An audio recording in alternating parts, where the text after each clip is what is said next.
ನೋಡಮ್ಮ, ಒಂದು ಸಣ್ಣ ಕಷ್ಟ ಬಂದಿದ್ದಕ್ಕೆ ನೀನು ಗೊಳೋ ಅಂತ ಅಳ್ತಾ ಇದೆಯಲ್ಲ.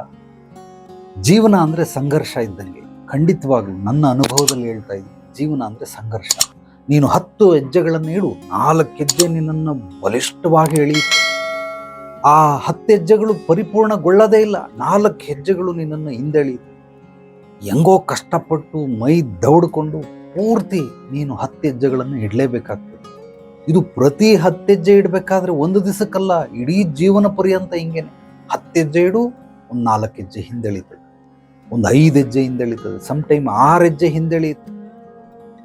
ಅದನ್ನು ನೀನು ಧೈರ್ಯ ಕೆಟ್ಕೊಂಡು ನೀನೇನಾದರೂ ಭಯದಿಂದ ಏನಾದರೂ ಹೆಜ್ಜೆಗಳನ್ನು ಇಡ್ತಾ ಹೋದರೆ ಆಗ ನಿನಗೆ ಖಂಡಿತವಾಗ್ಲೂ ಈ 4 ಹೆಜ್ಜೆ ಇರೋದು 5 ಆಗುತ್ತೆ, 6 ಆಗುತ್ತೆ. ಅಕಸ್ಮಾತ್ ಧೈರ್ಯದಿಂದ ಬಾಂದ್ರೆ ಬರಲಿ, ನಾನು ಎದುರಿಸ್ತೀನಿ ಅಂತ ಏನಾದರೂ ಹೋದರೆ ಅದು 3 ಆಗುತ್ತೆ, 2 ಆಗುತ್ತೆ.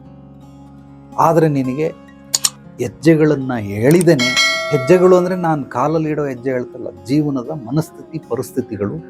ನೀನು ಏನೇನು ಅಂದ್ಕೊಂಡಿದ್ಯಾ, ಯಾವ ಹಾದಿಯಲ್ಲಿ ಸಾಗಬೇಕು ಅಂದ್ಕೊಂಡಿದ್ಯಾ ಆ ಹಾದಿ, ಅದು ಸಂಸಾರದಲ್ಲಿರ್ಬೋದು, ವೈಯಕ್ತಿಕವಾಗಿರ್ಬೋದು, ಕೌಟುಂಬಿಕವಾಗಿರ್ಬೋದು, ಅಥವಾ ನೀನು ವ್ಯಾವಹಾರಿಕವಾಗಿ ಇರ್ಬೋದು, ಸಂಬಂಧಗಳಲ್ಲಿರ್ಬೋದು, ನೆರೆಹೊರೆಯವರು, ಬಂಧು ಬಳಗದಲ್ಲಿ ಎಲ್ಲ ಕಡೆನೂ ನೀನು ಯಾವುದೇ ಹಾದಿಯನ್ನು ಆಯ್ಕೆ ಮಾಡ್ಕೊಂಡು 10 ಹೆಜ್ಜೆ ಇಟ್ಟಾಗ 4 ಹೆಜ್ಜೆ ನಿನ್ನನ್ನು ಎಳೆದೇ ಎಳೀತದೆ. ಇದನ್ನೇ ಸಂಘರ್ಷ ಅಂತ ಕರೀತಾರೆ.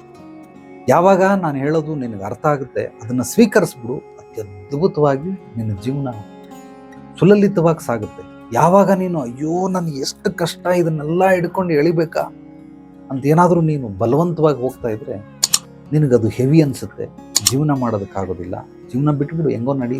ಮಾನಸಿಕವಾಗಿ ನೀನು ಕುಗ್ಗೋಗ್ಬಿಡು, ಆತ್ಮಸ್ಥೈರ್ಯವನ್ನು ಕಳ್ಕೊಳ್ತು, ಮನೋಬಲವನ್ನು ಕಳ್ಕೊಳ್ತು. ಆದ್ದರಿಂದ ಆ ರೀತಿ ಮಾಡಬೇಡ. ನಾನು ಹೇಳೋದನ್ನು ಮನನ ಮಾಡು, ಅರ್ಥ ಮಾಡು.